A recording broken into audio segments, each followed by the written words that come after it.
এমন কিছু ক্যারেক্টার যেগুলো নারুটোতে একদম ব্যাডাস ছিল, কিন্তু বোরুটোতে আসার পর एकदम इन्होंने वक्त बदल दिया, जज्बात बदल दिए, जिंदगी बदल दी। ओ भाई मारो मुझे मारो। সো আজকের এই ভিডিওতে আমরা এমন কিছু নারুটো ক্যারেক্টার সম্পর্কে জানতে চলেছি যাদের নারুটো অ্যানিমের মধ্যে দেখলে গায়ের লোম পর্যন্ত দাঁড়িয়ে যেত, তবে বোরুটো অ্যানিমেতে তাদের দেখলে দেখা যায় আকাশ পাতাল পার্থক্য। তো আজকের এই ভিডিওতে আমি 10টা এমন ক্যারেক্টার ইনক্লুড করব, আর নাম্বার 1 দেখলে তো তোমার পায়ের তলা থেকে মাটি সরে যাবে। তাই ভিডিওটা অবশ্যই শেষ পর্যন্ত দেখবে। তো বেশি কথা না বলে লেটস স্টার্ট দ্য ভিডিও।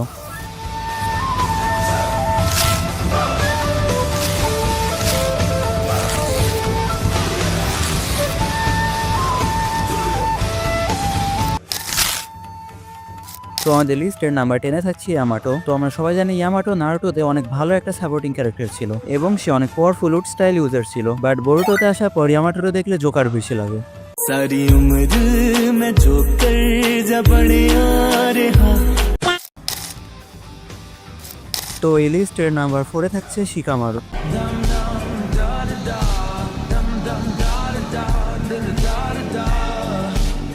আমরা সবাই জানি শিকামারু নারুটোতে কত ব্যাডাস একটা ক্যারেক্টার ছিল, এবং তার সাথে নারুটো অ্যানিমেতে তাকে অনেক কুল এবং হ্যান্ডসাম ভাবে দেখানো হয়েছে। ইভেন আমাদের তেমারি পর্যন্ত শিকামারুকে দেখলে পাগল হয়ে যেত, বাট যখন বোরুটোতে শিকামারুকে দেখানো হয় ये तो टट्टी है।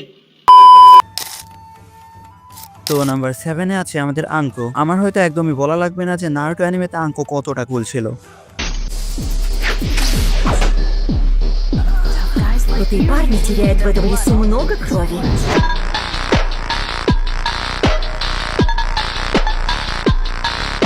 বাট নারুটো ফ্যানদের মাথা তখন খারাপ হয় যখন তারা আঙ্কোকে বোরুটো অ্যানিমেতে দেখতে পায়।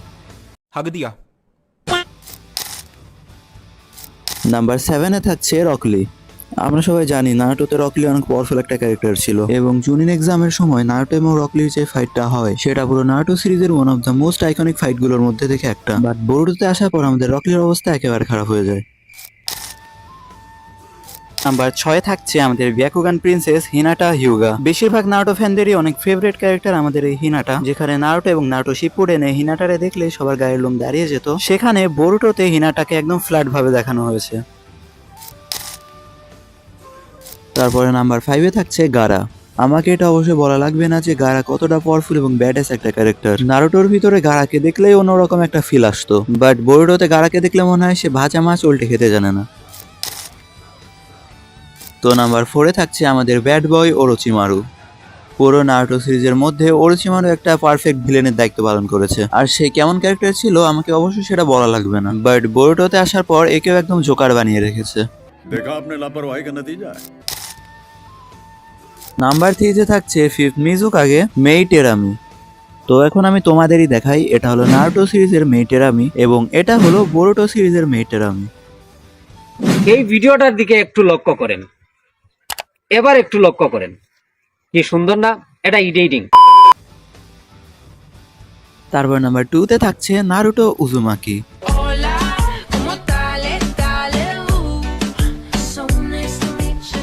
নারুটো এবং নারুটো শিপুডেনের ভিতরে নারুটোকে অনেক ফানি এবং কুল হিসাবে দেখানো হয়েছে, বাট বোরুটোতে যাওয়ার পরেই নারুটোর মুখে একটা স্মাইল পর্যন্ত নেই এবং তাকে একজন বুড়ো বানিয়ে ফেলেছে।